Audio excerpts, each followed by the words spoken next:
May nakita po ako patay! Matatandaan na isang concerned citizen ang nagbigay ng impormasyon tungkol sa krimen. Kinilala siya na si Peter Auriada.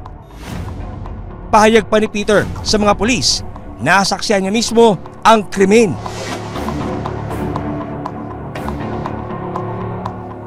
Tinatanong ko yung aming kasama na witness kung paano niya nasabi na yun po yung sasabi niyang bata na yung ano ay patay. May patay po nakasako. Bata. Ayon sa salaysay ni Peter sa mga pulis,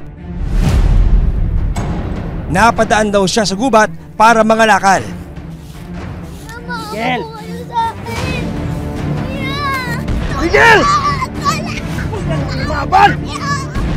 Pababa na raw siya nang masaksihan ang pagpatay sa batang biktima.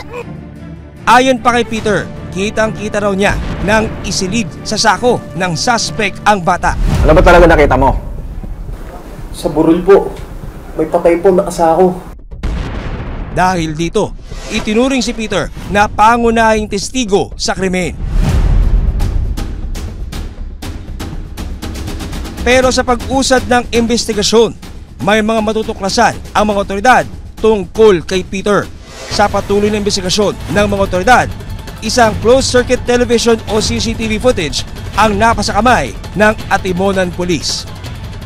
Ano ang matutuklasan nila rito? Sino ang tunay na pumatay kay Fatang?